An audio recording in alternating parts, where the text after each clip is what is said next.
for the guys that, in particular, like Quinn and Troy and Duds that don't play every night. And, they have to stay ready, which is a difficult assignment when you're not practicing and games are going by where you're not playing. For those guys to stay ready and come in and contribute at the level that they did tonight. All three of them played fantastic. And, we're a big part of the win. But, really happy for everybody having a next man up mindset with our two big guns out and Danny out.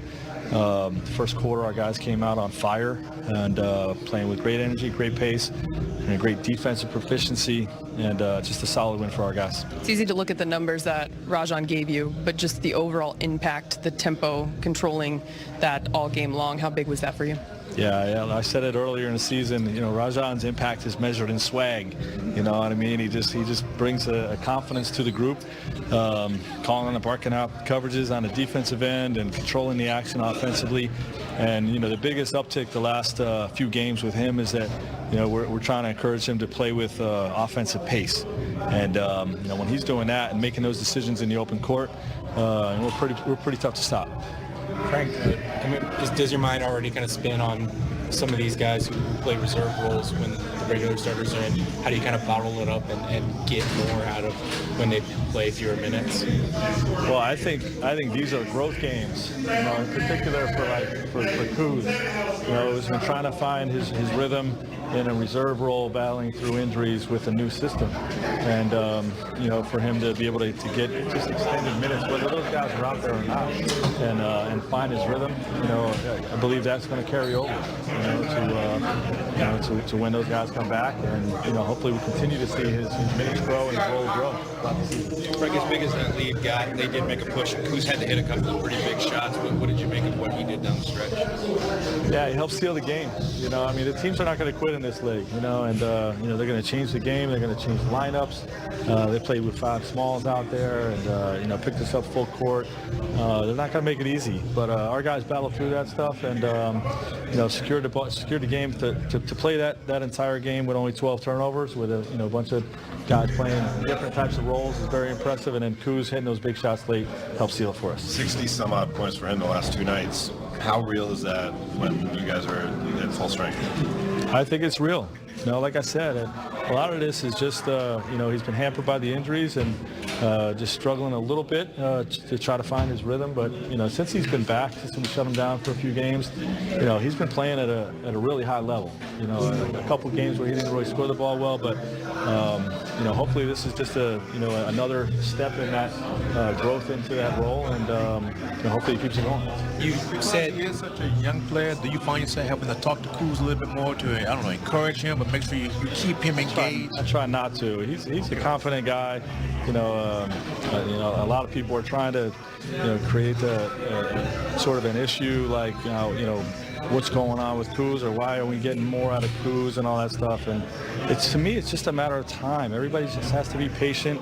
Wait, it's going to continue to grow. The role is going to continue to grow. His comfort level is going to continue to grow. And you're going to see performances like we saw tonight from him.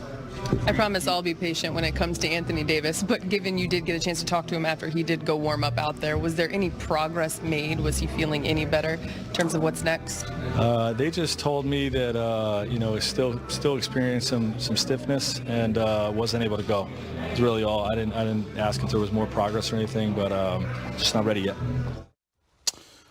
I liked what Frank Vogel had to say, that a lot of people out there trying to drive the narrative, what's wrong with Kuz, or how's he going to fit in? And Frank said, you have to be patient. So many times in sports, we just want to rush to judgment.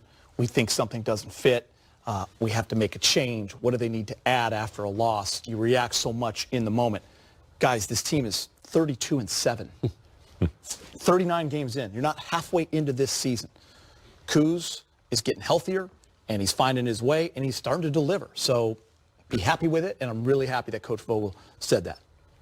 Yeah, I think the fact that, he pointed out the injuries. Because when you get injury in the summer, and he was playing the international basketball under Coach Popovich, when you get injured in the summer, that's a huge setback. Maybe early in the summer you might have time, but in the middle, you're going to be a little slow getting into training camp. Didn't get a chance to bond with LeBron right away as far as playing. Then hampered by some other injuries. Yeah. And while he was injured, he was still pressing, trying to, fit in. So it's nice to see finally healthy and finally taking a deep breath. And now he's finally starting to adapt to, what's been going on around him for the last few months while he's been trying to catch up.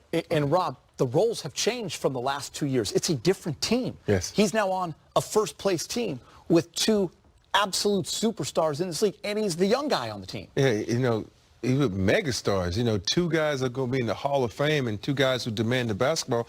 And what people don't understand is Kuz is a guy that's used to getting the rock a lot. He's used to free flowing. When you have to take a back seat, it's not that you're not doing what you're supposed to do. You're doing what you given the rock to do. And Kuz is a guy who can, like you see tonight, he took a lot of shots. He scored a lot of points. But when you're not getting the opportunity to score, people are always going to say, well, what's wrong with Kuz? He can't do this. He can't do that. We need to do this. We need to do that. And it's not fair because if you don't use me, don't get mad at me because I'm not putting the performance that you want me to be doing. And that's the whole thing.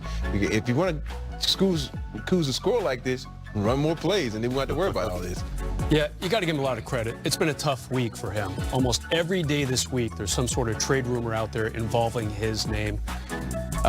Almost every player in NBA history has been involved in a trade rumor at some time or another, except for you, Rob. Except for Michael Jordan. And MJ. And for Kuz to kind of brush all this off, to kind of beat it back a little bit and say, hey, look, I'm going to try to get my team a win tonight. We're very shorthanded in a tough environment against a solid team. And he did that. So he deserves a lot of credit for not only picking up the slack on the court, but kind of just shoving back, just for a night maybe, the trade rumors. All right, let's go inside the Lakers locker room. Quinn Cook had 13. I feel that's the best way to ask a question. Just go on and then just say, what's to that? What's to that? What's to that? Make the guy answer. Yeah. That's what I'm talking about. That's a good way of interviewing people. I wish I'd used that technique with Dwight Howard when I sat down with him. That was amazing right there. Big game, James. That's AD tag team. stepping up. Yeah. That just also shows a lot of how much fun these guys are having. And Rob alluded to that. When you like each other, and, they had a mission.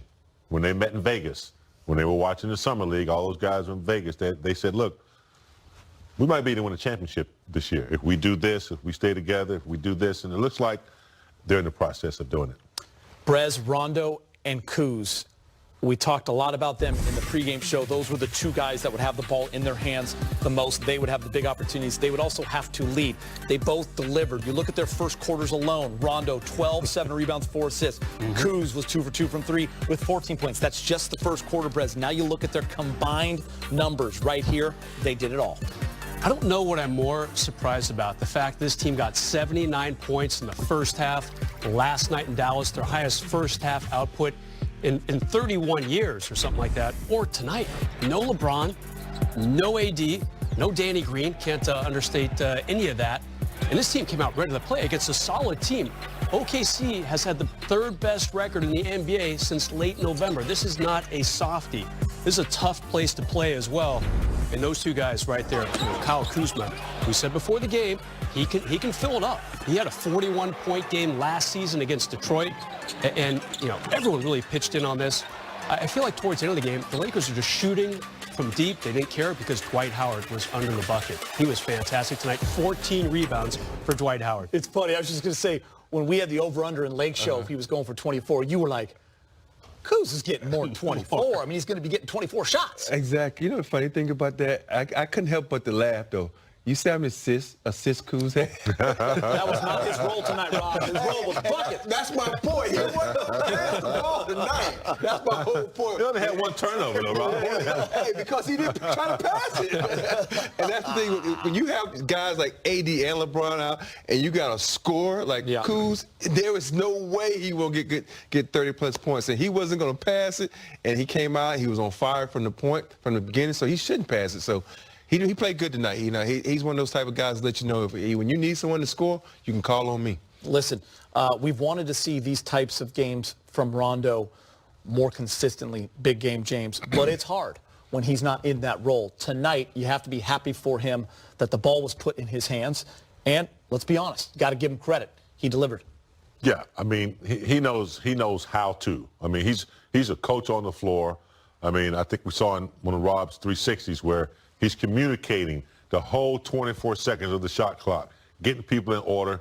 he foresees things. So he sees mismatches. He told someone to go to the corner, I think it was Caruso, because he knew he had Dwight Howard in the post, threw it into Dwight. They had to come and double team. Dwight was smart enough to throw it out. So Rondo's a leader, man. He's done it before. He's a stabilizer, and you're right. He had the opportunity, and he showed us why he's valuable. Can't say it enough, though, guys. You don't win without that bench. 4 guys in double figures. Yep. Dudley, who didn't even score, comes up with a couple big defensive stops, a couple of screens. Caruso was great. Really impressive. Yeah, all this talk about the other team in town having a deep team, a great bench, and the Clippers do. When you have Lou Williams and Montrezl Harrell as backups, that's a pretty good start right there. But how about the Lakers showing